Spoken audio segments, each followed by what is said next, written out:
Meus caros amigos, minhas caras amigas, é um prazer e uma alegria muito grande estar aqui com vocês nesse evento, compartilhando conhecimentos com outros colegas brilhantes que, sem dúvida nenhuma, com toda certeza, poderão contribuir de forma direta para o engrandecimento e a expansão dos horizontes profissionais de todos vocês. E é com muita alegria que eu estou aqui participando desse momento. Me chamo Ítalo Rachid, sou o diretor científico do Grupo Longevidade Saudável e o Grupo Longevidade Saudável é um grupo comprometido com o ensino médico continuado. Há quase 20 anos nós vimos dedicando um trabalho voltado para a formação de médicos nessa área da medicina preventiva, no tratamento da saúde, na concepção de um novo modelo, onde nós possamos trabalhar para manter pessoas mais saudáveis, reduzindo as comorbidades e desabilidades que ocorrem ao longo da vida, ao longo do envelhecimento.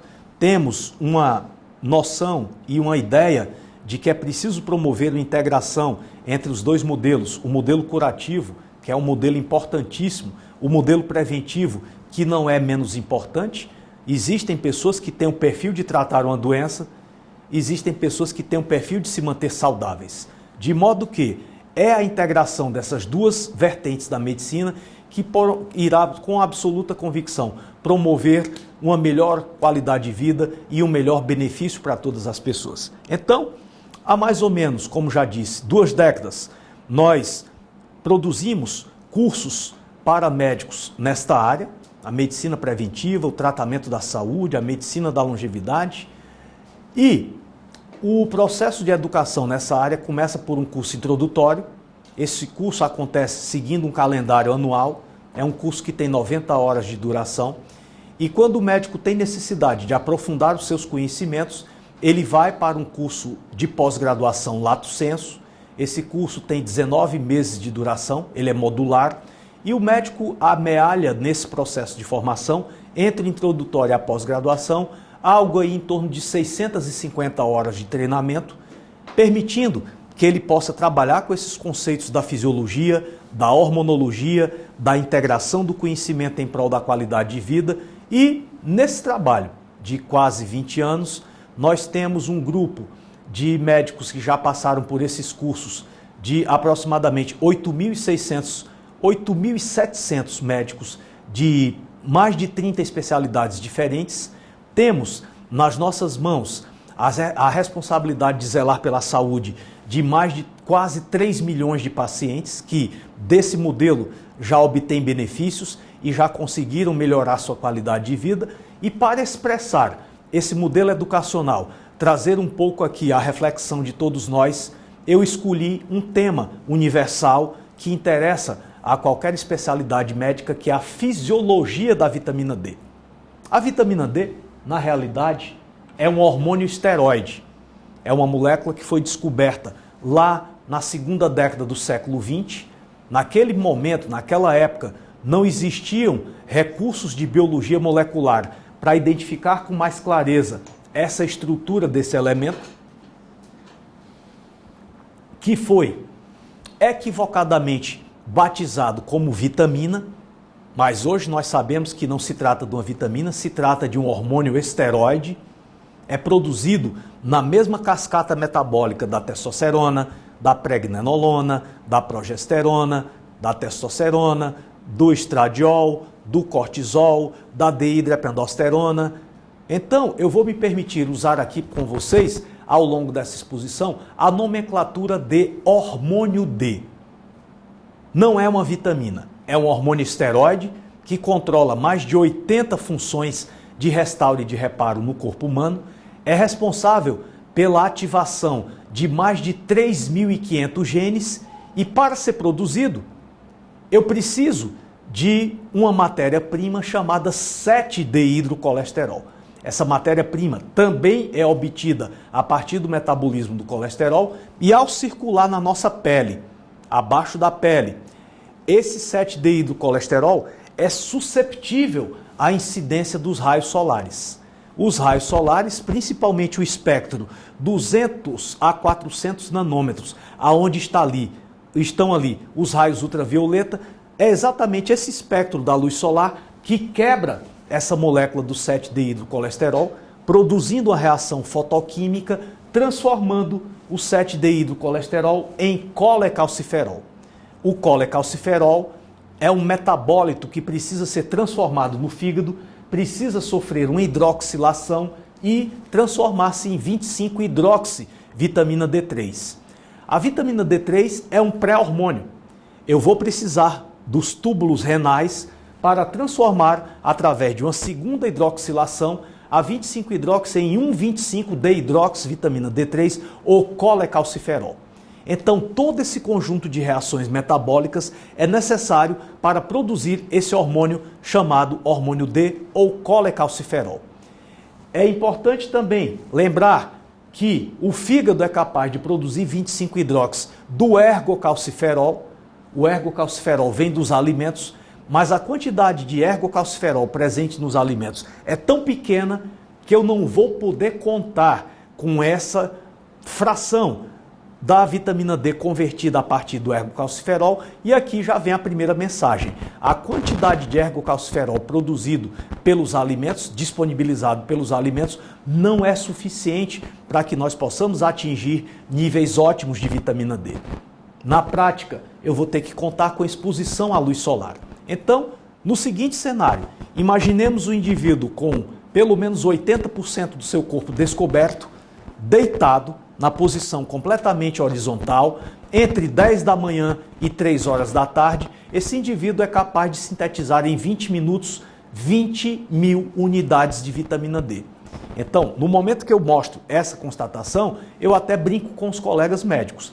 Esta fobia que existe sobre uma possível toxicidade da vitamina D, ela começa a ser arrefecida quando nós vamos olhar para a natureza e vemos que se 20 minutos de exposição à luz solar produz 20.000 unidades, é tóxico, nós vamos ter que mandar apagar o sol, porque o sol é tóxico para a vida humana. Então, essa toxicidade, nós vamos ver aqui no transcurso dessa apresentação, é um evento muito mais hipotético do que um evento real, embora nós não possamos e nem devamos estar desatentos a essa possibilidade. Mas o importante aqui é a visualização, que aquele comprimento 200 a 400 nanômetros quebra o 7-deidrocolesterol, produzindo o colecalciferol, e que, a partir da formação do colecalciferol, essa reação é catalisada pelo componente ultravioleta da luz solar. Eu já estou vendo aqui duas coisas muito importantes, duas repercussões práticas muito importantes desta constatação. Primeiro, para que eu produza um aporte fisiológico de vitamina D ou hormônio D, é necessária exposição recorrente ao sol todos os dias. Coisa que dificilmente pessoas que vivemos nesse ambiente, nessa maneira de viver, em ambientes fechados, dentro de carros, dentro das nossas casas, passando o dia inteiro com luzes elétricas acesas sobre a nossa cabeça, dificilmente nós vamos produzir uma quantidade necessária de vitamina D. E agravado a tudo isso, quando a maioria de nós vai se expor ao sol, é recomendado a utilização de protetores solares. E a utilização de protetor solar bloqueia completamente a absorção de raios ultravioleta e impede que o corpo produza vitamina D. Muito importante que nós tenhamos esta visão. Na prática, qual é a principal ação do hormônio D ou da vitamina D? Imaginemos que dentro do núcleo das nossas células, nós temos uma grande biblioteca chamada genoma, DNA. No DNA, nós temos livros específicos que têm capítulos específicos que são os genes. O que é que são genes? São códigos sequenciais de informações que precisam ser lidos pelas células para que elas possam executar uma determinada tarefa. Pois observem, o alto grau de importância do hormônio D não é só o seu papel calciotrópico, não só o seu papel imunorregulador, é principalmente, nós temos a visão de que o hormônio D é o principal responsável pela taxa de transcrição do RNA mensageiro. A velocidade, a magnitude e da transcrição do RNA é feito pela presença intranuclear de hormônio D ou de vitamina D. Ok?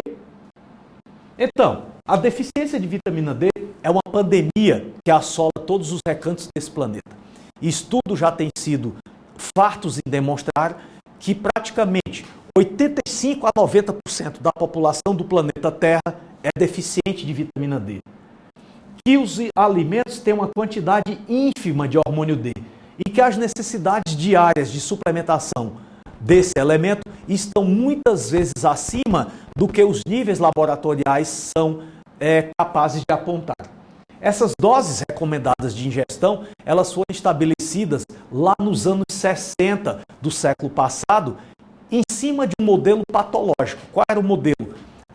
Receber uma determinada quantidade de vitamina D suficiente para que o indivíduo não desenvolvesse raquitismo, se fosse uma criança, não desenvolvesse osteomalácia, se fosse um adulto. De modo que essas RDAs para vitamina D foram baseadas em um critério de doença. Receber uma quantidade mínima para o indivíduo não ser raquítico ou não ter osteomalácia. O problema é que a quantidade de ingestão diária para manter a suficiência metabólica se encontra em patamares muito mais elevados do que as RDAs apontam. E o que nós queremos do hormônio D não é que o indivíduo receba um determinado aporte diário para não ficar doente. O que nós queremos desse hormônio é que ele circule no nosso organismo em uma concentração tal para que esse indivíduo atinja o máximo de capacidade de saúde.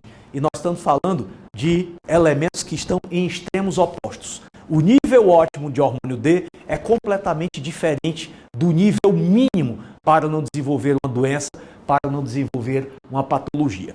Agravando a tudo isso, o diagnóstico da deficiência laboratorial utiliza os mesmos critérios, não desenvolver uma doença, mas está muito longe de procurar um nível mínimo que consiga contribuir para manter uma pessoa saudável. Então, devido a essa deficiência clínica ser extremamente difícil de reconhecer, os elementos que concorrem para a suspeição de uma determinada deficiência de vitamina D são elementos inespecíficos, causam um alto grau de correlação com várias especialidades diferentes e nesse modelo compartimentalizado de enxergar a medicina dentro de especialidades, vai ser altamente improvável que nós tenhamos a capacidade de reconhecer um indivíduo deficiente de vitamina D, exatamente pelo alto grau de inespecificidade desses sinais e sintomas. Então, a deficiência desse hormônio, ou como queiram, dessa vitamina, produz uma extensa lista de doenças e comorbidades que não apenas ameaçam a nossa integridade, como acabam por provocar milhões de mortes desnecessárias em todo o planeta. Começando pela vida fetal, nós sabemos que a deficiência intrauterina de vitamina D, a única forma de passar o hormônio D para o feto é através da passagem placentar. Isso significa que a mãe tem que ter níveis suficientes para poder passar para o seu feto. Se a mãe é deficiente, com 100% de certeza, ela vai gerar um feto deficiente de vitamina D. Isso está relacionado à doença hipertensiva específica da gravidez, a DEG, trabalho de parto prolongado, aumento da incidência de cesáreas e futuros distúrbios respiratórios na criança. Durante a infância, a deficiência de vitamina D está diretamente relacionada à incapacidade de atingimento da altura geneticamente programada, baixa densidade mineral óssea, aumento dos riscos de fratura, fator de risco para diabetes tipo 1, esclerose múltipla, artrite reumatoide, doença de Crohn, distúrbios imunológicos, infecções respiratórias de repetição, asma, doenças respiratórias e agora mais recente, trabalhos apontando que crianças que foram geradas e possuem polimorfismos em certas proteínas que codificam o metabolismo neuronal, expostas a um ambiente deficiente de vitamina D no primeiro trimestre da gravidez, essa condição está diretamente relacionada ao desenvolvimento do autismo ou uma forma mais branda, que é o transtorno do déficit de atenção e hiperatividade. Então, pela concepção fisiológica atual, o que é o autismo?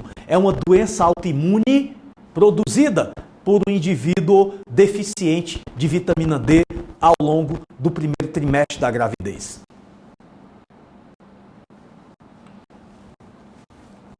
Deficiência de vitamina D está ligada a condições tão diversas quanto as doenças autoimunitárias, câncer, doenças cardiovasculares, depressão, diabetes, epilepsia, hipertensão, enxaqueca, esclerose múltipla, dores musculoesqueléticas, osteopenia, osteoporose, ovários polimicrocísticos e uma vasta gama de doenças que poderiam ter, no mínimo, a sua incidência dramaticamente reduzida se nós passássemos a adotar um programa sistêmico de suplementação diante da universalidade dessa deficiência em todos os continentes desse planeta. E aqui está a visão de por que é tão difícil o médico especialista ou não versado nessa área reconhecer que ele está diante de uma deficiência de vitamina D. Primeira condição, nós temos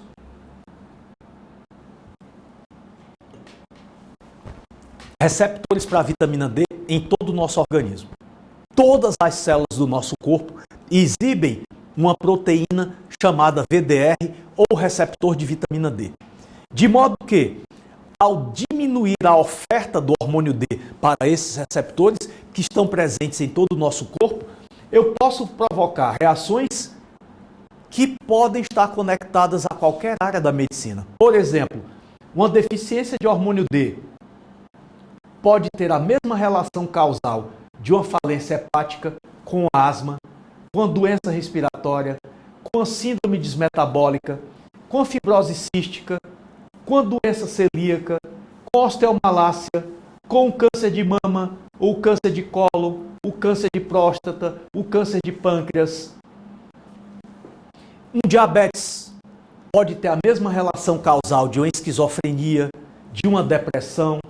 Uma falência hepática pode ter o mesmo fator causal de uma dor muscular, de uma doença de Crohn. Então, senhores, senhoras, essa percepção da universalidade das ações da vitamina D é que provoca, ao mesmo tempo, a necessidade de nós entendermos a importância vital que essa substância tem para a nossa fisiologia, para o nosso bem viver, para o nosso bem-estar, e que a sua deficiência ou a sua insuficiência podem estar relacionados com uma gama interminável de doenças e de comorbidades. É um hormônio esteroide, portanto, nós precisamos mudar a visão de que, embora não possamos mudar o nome de batismo, vai continuar sendo chamado de vitamina D, não é uma vitamina, é um hormônio esteroide. Seus receptores estão presentes em todas as nossas células e aqui está a sua estrutura molecular. Aqueles que têm um pouco mais de familiaridade com hormônios, o que nós estamos vendo aqui é um hormônio esteroide, na realidade um cetoesteroide, aonde eu tenho ali o segundo anel ciclohexano aberto no carbono número 10. O resto é exatamente a mesma estrutura molecular de um hormônio esteroide. O ciclo pentano-peridofenantreno, temos ali 3 núcleos ciclohexano, um núcleo ciclopentano, é para todos os efeitos um hormônio. E outra vez, está diretamente ligado ao controle de mais de 80 funções anabólicas no nosso organismo e à ativação de mais de 3.500 genes. Além do seu importante papel calciotrópico, a ação mais importante do hormônio D é o controle dos múltiplos processos de diferenciação celular. É por isso que a deficiência de vitamina D é considerado um fator isolado de promoção de carcinogênese. Aumenta exponencialmente os riscos de um câncer em indivíduos que vivem em deficiência de vitamina D. As ações desse hormônio são controladas por uma estrutura proteica chamada VDR, ou receptor de vitamina D, e como eu já disse, a ação mais importante desse hormônio é controlar a velocidade de transcrição do RNA mensageiro em genes específicos.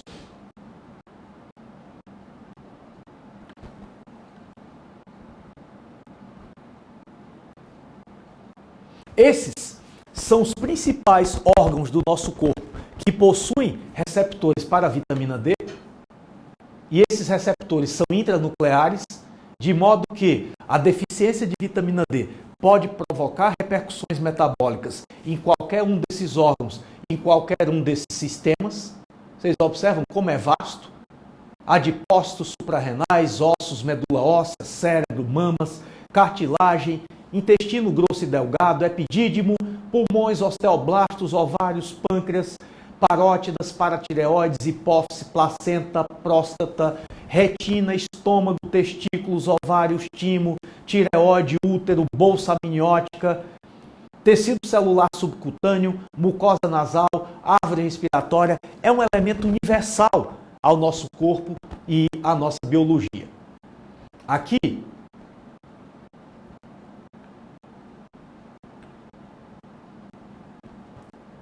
uma condição importante, os fatores que levam à deficiência de vitamina D, não exposição ao sol é o principal deles, o envelhecimento cutâneo, onde eu vou diminuindo a velocidade dessa reação fotoquímica, o escurecimento da pele, quanto mais escura é a pele, maior a dificuldade de produzir vitamina D, o percentual de gordura, como trata-se de uma molécula lipossolúvel, quanto mais gordura eu carrego no meu corpo, maior a dificuldade de manter a biodisponibilidade desse hormônio para outras células e tecidos, e um dos fatores mais importantes para a redução dos níveis circulantes de hormônio D, além da demonização do sol e dos protetores solares, são os estilos de vida que nós temos hoje, reduzindo a nossa exposição natural ao sol.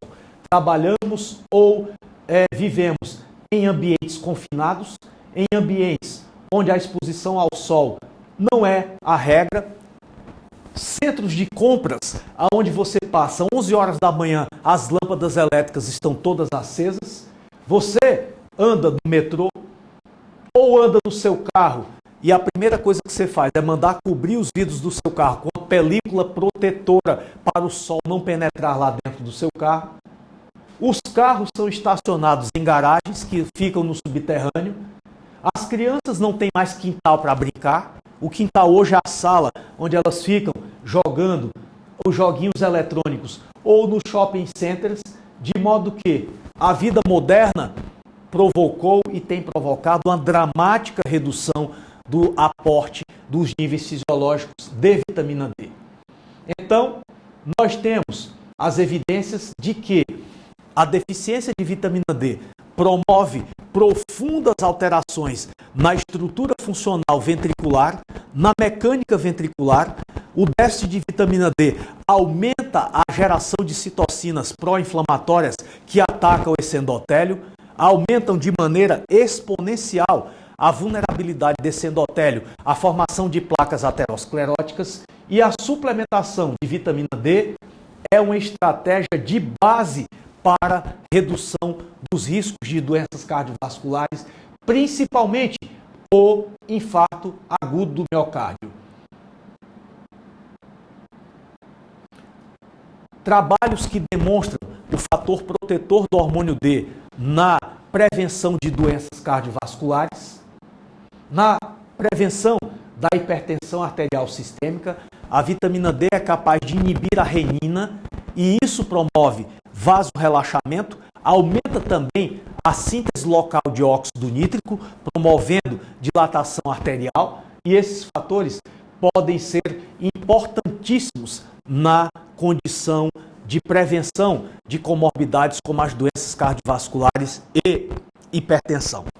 Importante também lembrar que o hormônio D é um elemento essencial para a produção pancreática de insulina, para a liberação pancreática também de insulina, sendo a sua deficiência um fator de risco para o diabetes tipo 2 e para o diabetes tipo 1.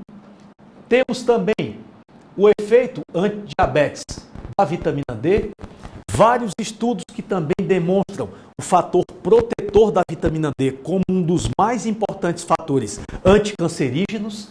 A vitamina D pode estar diretamente correlacionada à prevenção do câncer. Nós estamos vendo aqui mais de 310 mil trabalhos científicos mostrando o papel correlacional dos níveis de vitamina D com a proteção do câncer e prevenção da perda óssea osteopênica e osteoporótica ou osteoporótica. E os estudos têm demonstrado que para que nós possamos requerer do hormônio D todos esses atributos protetores, regeneradores, diferenciadores e otimizadores do metabolismo, é necessário que nós tenhamos níveis circulantes de 25-hidroxi muito mais elevados do que os níveis atuais apontam. O que é que se aponta atualmente em termos de laboratório? Aponta-se para que o indivíduo deveria ter níveis circulantes entre 20 e 160. Essa seria a margem de oscilação normal do hormônio D, apontando com atenção pessoas que mantêm níveis acima de 100 como candidatas a uma possível toxicidade por essa substância. É mandatório baixar a vitamina D se ela estiver acima de 100. Nós vamos ver que isso não tem o menor fundamento e nós só vamos reconhecer um indivíduo como deficiente se os seus níveis basais de 25-hidroxi estiverem abaixo de 20 nanogramas por ml.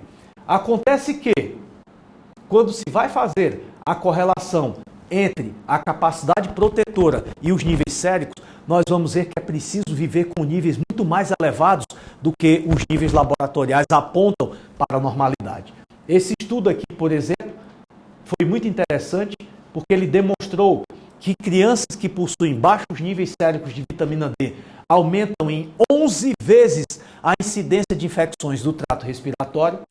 Quando essas crianças passaram a receber uma dose linear de 60 mil unidades de vitamina D semanais por um período de 6 semanas, o resultado foi o completo desaparecimento dessas infecções respiratórias. A suplementação de pelo menos doses modestas de vitamina D podem reduzir dramaticamente a incidência de influenza, bem como as taxas de mortalidade. Na parte de regulação imunológica, nós temos também uma ação importantíssima do hormônio D, que é controlar a produção de peptídeos antimicrobianos, são as chamadas catalecidinas.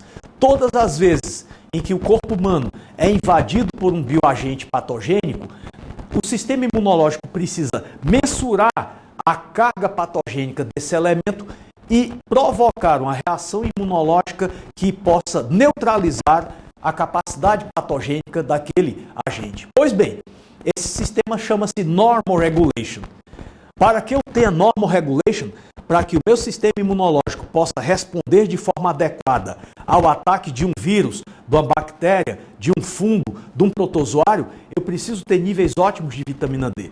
Por quê? Ao produzir a reação imunológica compatível com a virulência ou agressividade do agente patogênico, eu estou provocando uma reação imunológica bem-sucedida que vai matar o bioagente patogênico, mas vai permitir a sobrevivência do hospedeiro.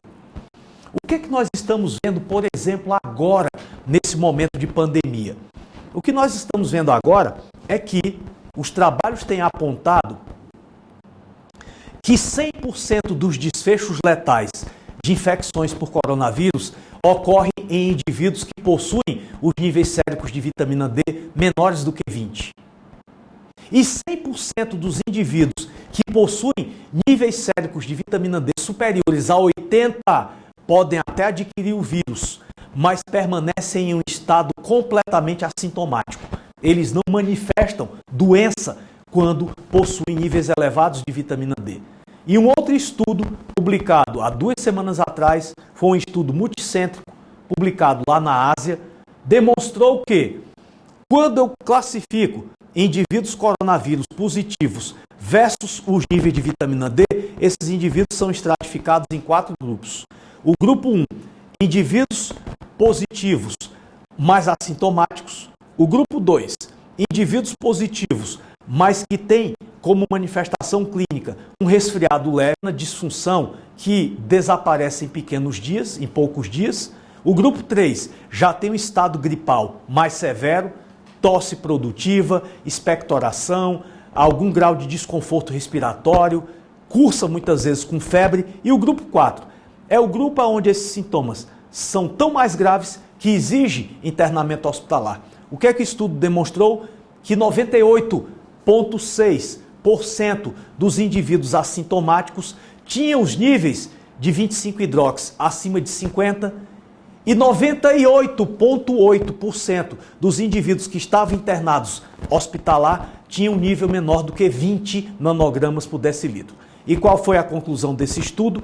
Que o fator mais importante para resistir de uma maneira natural a uma infecção por coronavírus não é a idade, não é a presença paralela de comorbidades, não é o grau de atividade do vírus, mas sim o nível circulante de vitamina D. É imperativo que para que o indivíduo possa viver bem, nós possamos elevar esses níveis de vitamina D para um patamar pelo menos acima de 50 nanogramas por ml e, idealmente, que esse indivíduo chegue o mais próximo possível de 100 nanogramas por ml. E uma coisa muito importante que todos nós devemos ter a consciência é de que não é o nível sérico de vitamina D acima de 100 que vai determinar o grau de toxicidade da vitamina D. Primeiro, vitamina D, a toxicidade por esse elemento é um evento bastante raro na prática médica do dia a dia. E quando ele ocorre, na maior parte das vezes, esse indivíduo tem um polimorfismo, ele tem um defeito na 1-alfa-hidroxilase que promove uma captação antifisiológica do hormônio D. Então, não é a vitamina D que fez mal a esse indivíduo, é esse indivíduo que é geneticamente despreparado para metabolizar a vitamina D. Então, o que poderia acontecer num ambiente hipotético? Vamos imaginar que você utilizou uma dose tão alta de vitamina D que, como nós sabemos, a vitamina D tem um importantíssimo papel calciotrópico, regular a absorção intestinal de cálcio e ela age de maneira integrada com o parato-hormônio. Todas as vezes em que o indivíduo tiver queda de vitamina D, ele vai ter um aumento compensatório do PTH para promover um aporte extra de cálcio e um contínuo processo de formação.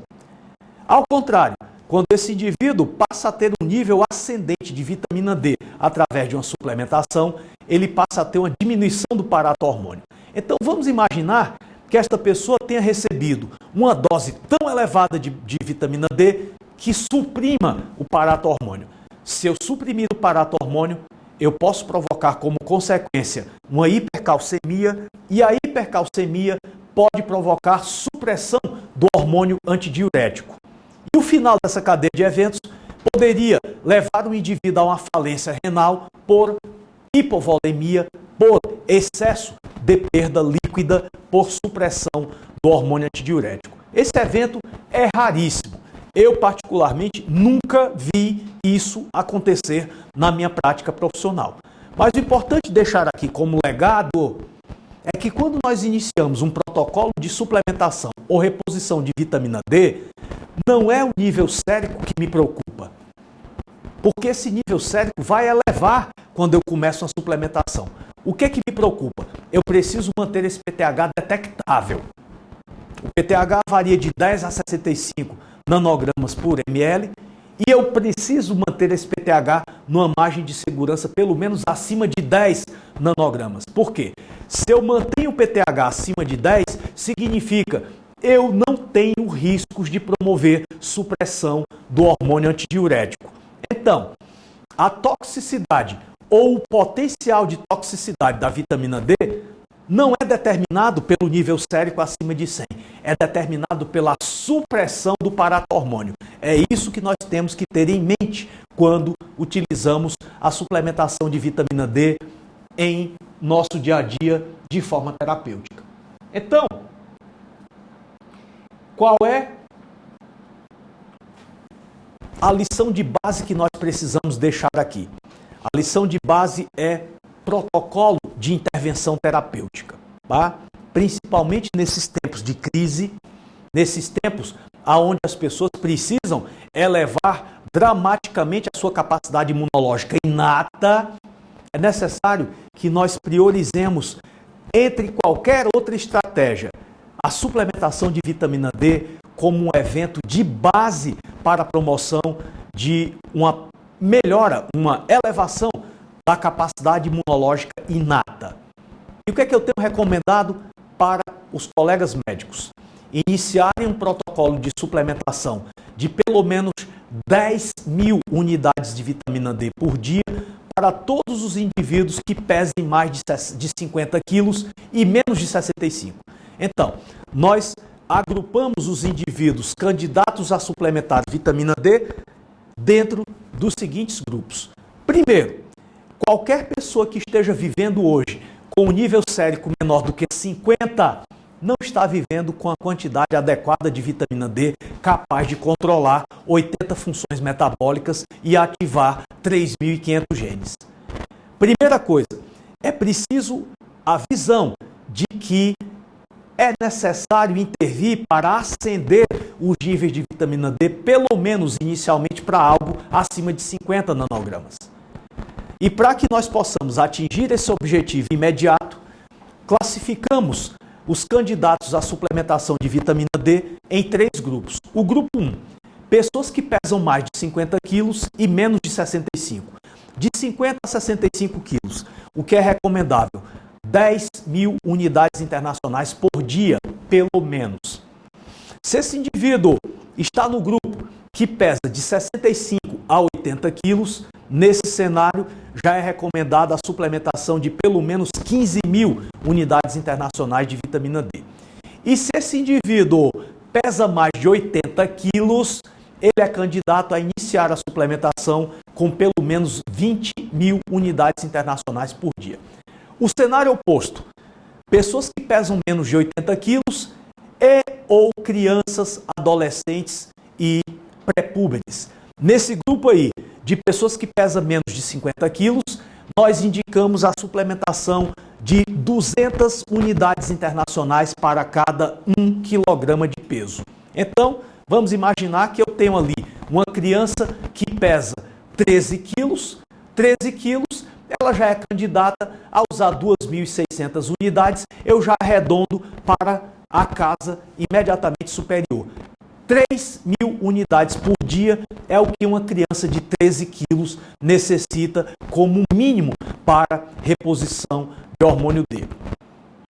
A partir do nascimento, essas crianças recém-nascidas já podem receber pelo menos 1.000 unidades internacionais por dia, ainda na maternidade, ainda no hospital, e o que a gente vê no dia a dia são adultos, muitas vezes, suplementando vitamina D, 1.000 unidades 2 ou 3 vezes por semana. É óbvio que dentro de um cenário como esse, você não vai conseguir ter resultados terapêuticos significativos e vai contaminar o conceito, porque seu paciente usando essas doses insuficientes não vai ter resultado terapêutico nenhum. E se essa pessoa não tem resultado terapêutico nenhum, qual é a percepção falsa que ela vai ter? Que ela usou a vitamina D, mas não teve benefício terapêutico nenhum. E não teve benefício terapêutico nenhum por uma única razão. A dose era completamente inadequada para aquela situação. Tá? Eu devo lembrar que dentro dessas estratégias terapêuticas, pessoas, por exemplo, obesas, da pele negra, com comorbidades como diabetes, hipertensão, doenças cardiovasculares, doenças pulmonares, respiratórias, são várias situações que podem exigir doses iniciais diferentes dessas doses que eu preconizei aqui para vocês.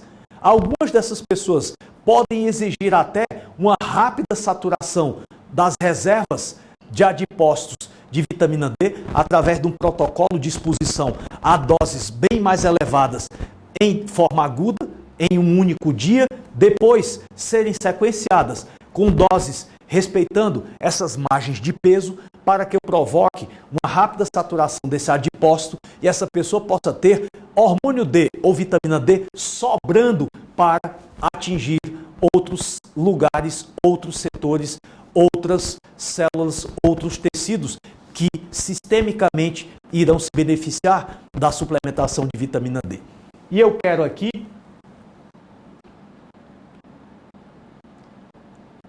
deixar uma mensagem final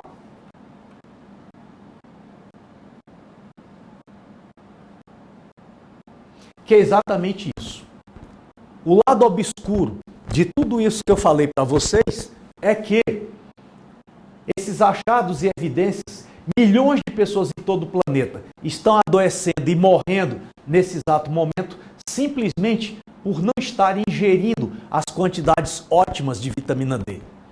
Uma sólida e irrefutável base de dados científicos demonstram que os custos de tratamento de doenças poderiam sofrer um declínio de pelo menos 50% se nós fomentássemos programas de educação e conscientização da importância da suplementação em massa da vitamina D, com o objetivo modesto de manter pelo menos esses níveis séricos acima de 50 nanogramas por ml.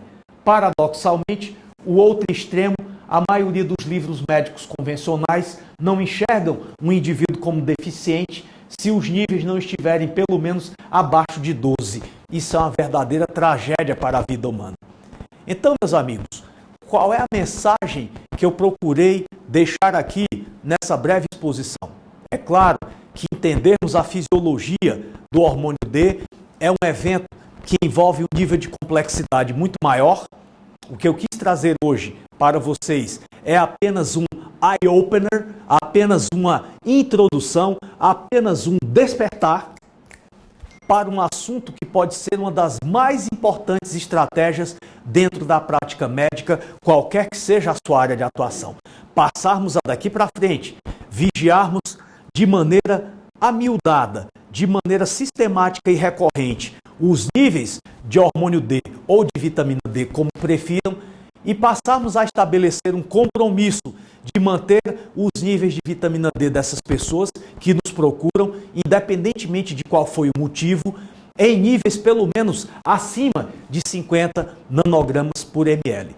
Com essa estratégia simples, barata e altamente eficaz, nós poderemos sim ter a certeza de que estamos contribuindo de maneira decisiva para a melhoria da qualidade de vida e para a redução dramática da incidência de doenças ao longo da vida, ao longo do processo de envelhecimento. E a lição que fica aqui, hormônio D é uma molécula de base, tanto para a pré-concepção, quanto para o período gestacional, beneficiando dramaticamente o binômio materno-fetal, até o nascimento, período que se prolonga até o final da vida. Então, a curva de benefício da suplementação de vitamina D vai desde a pré-concepção até a senescência. E com essa visão dos efeitos sistêmicos do hormônio D na saúde e a sua fortíssima contribuição para a qualidade de vida, eu me despeço de todos vocês, agradecendo aqui pela sua honrosa atenção. Eu espero que vocês possam buscar, através desse conhecimento que foi aqui compartilhado, as evidências que possam passar a estudar mais esse assunto, abrir mais a mente para a importância da suplementação diária de vitamina D como um dos mais importantes fatores promotores de qualidade de vida e qualidade de saúde. Quero deixar aqui o meu mais profundo agradecimento e me ponho à inteira disposição de vocês para interagirmos sobre dúvidas ou questionamentos que possam surgir sobre esse assunto. Os contatos e as dúvidas de vocês podem ser enviadas para contato@longevidadesaudável.com.br.